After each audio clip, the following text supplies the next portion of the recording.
Moving on, we have a new attendee here, Shreem from Texas. He said, I have a small consulting business for business management. I have 6 employees total, and 3 of them are really causing chaos because their sales are down because business owners are who I normally serve are unable to reinvest in the support now. My staff is uncertain, therefore it's affecting the overall office. How can I handle these negative people?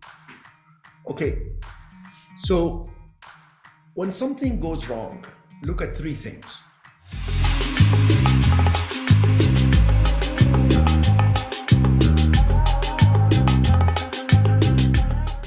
Number 1, yourself. Are you engaged properly? Are you clarifying and assigning the responsibilities and duties? Are you following up by motivating people and enforcing what has to be done?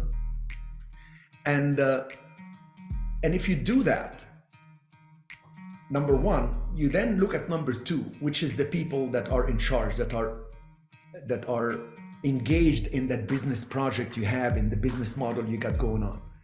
And I'll analyze this in a second. Then the third thing, after you looked at yourself, you looked at the people involved, the third thing, look at the actual outside factors, such as, did the market change?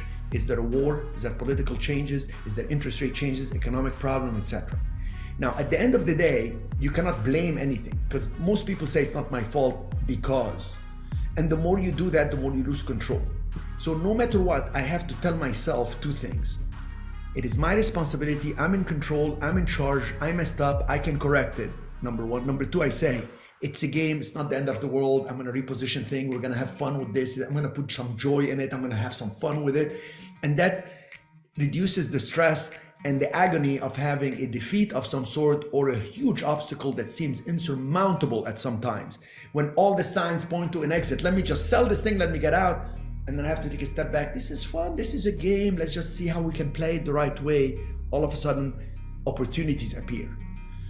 And when it comes to others, when people, like you say, half your people, how many you said, 6 don't perform? He said he has 6 and 3 of them are non-performing. Okay, here's my suggestion. Take them one at a time. Individually, one-on-one over coffee or over in a closed room when you talk to people is completely different than the dynamic of a group, because dynamic of a group takes a different level of energy and emotional tone. One-on-one, and make sure each individual understands what the desired performance is, because there are only 4 reasons why people don't do what you want them to do. Only 4 reasons. I challenge you to give me a 5th one. I ran hotels, I ran my businesses from a distance all over the places, and here they are. Number 1, is this person aware of how they need to conduct business? Are they aware? That's the first question I ask myself. Is Joe right here aware of what I need from him? Is he aware he's supposed to be in the office at 8:30 and start making calls? Is he aware that he has to get the keys, organize them in the box, so when people come in and say, I need to see this property, they can grab the key and go meet that person, open and stay quiet, not quote anything because we quote it in the office, you don't quote it right there on the location, etc. Are they aware? Because they may not be aware. So the problem is, let's just make them aware. Problem solved. Number 2, they're aware. Number 2, but they're not doing it right. Are they trained? Because you may have a way you want them to do certain things. You don't quote the prices. You don't tell them this unless you go through this script. You do not upsell unless I tell you to do this, and you do not present this subject this way, etc., etc. So then first is, are they aware? Second, are they trained? Because you're supposed to make them aware and you're supposed to train them. That's your job or somebody's job above them.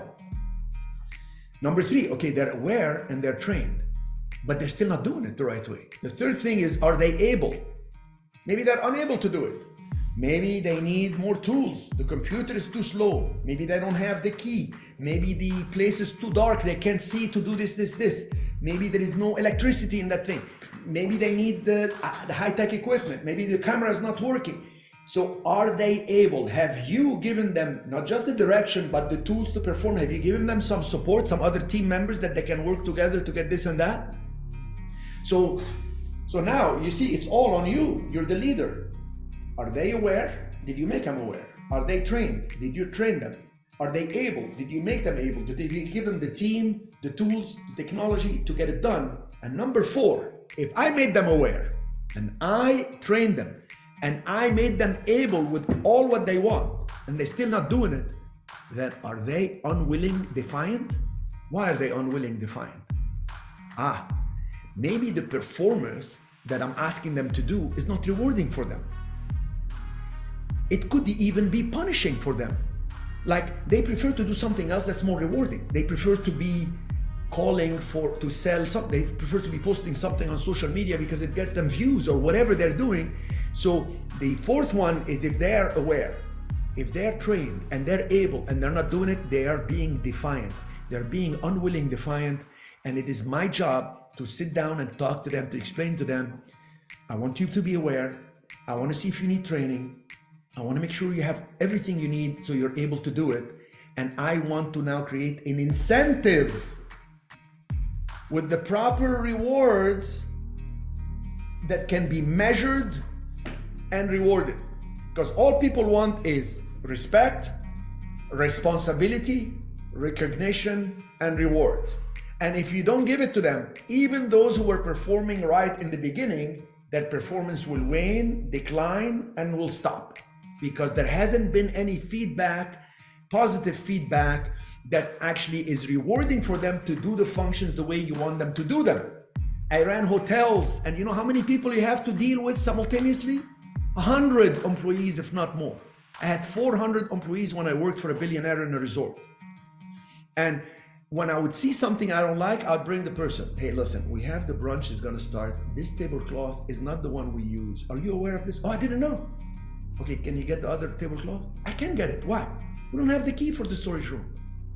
Okay, so now I know it is my job that on Sunday morning for the brunch, the key is made available for the staff and they all are aware with a picture of how the setup should be. You see, it's me, it's not the guy. I could have jumped on him. This is what kind of BS is this? This is not the green tablecloth. Simple stuff, and it can be magnified on real estate and it could be dramatized on technology businesses, but it all boils down to make them aware, train them, make them able, and give them the proper incentives and rewards so they can do it. If at the end of the day, they're not doing it still, then I assure you, go back and review this. And if the person, this is not for them and all this, then amicably they could leave and they will thank you for showing them the door out. So my suggestion to you is sit down with them and go through all these steps with them, and it will transform your business. You will be amazed after you meet with those 3 people individually and solve their problems and do proper follow-up. The burden is on your back now to do a follow-up because you're going to get a commitment from them. Hey, Joe, you start very sincere. Okay, you know, like the army, they do positive, negative, positive. Hey, you said you're good, you can do this. I like the fact that you come in early. I like the fact that you do this, but be very sincere. Here are some issues that I'm having. Are you aware that this? Do you need training for this and that? Do you need any tools or something to support you for this? Okay, I'll have a little incentive for you if you do it the way we want to do it.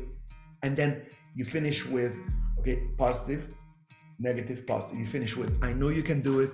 I want to make sure you're committed. And if you need my help, I'm here. I'm going to follow up with you in a couple of weeks. Let's meet again on the 17th at 11 in the morning. I'll come back and meet. Now that person will be transformed. He feels respected, recognized. He feels he's going to be rewarded. And now he has the responsibility. He or she will go for it. And if they don't, they will open up and tell you. And if they blame somebody else, listen and restore their confidence in handling it with that other person, so you don't get into that he said, she said BS.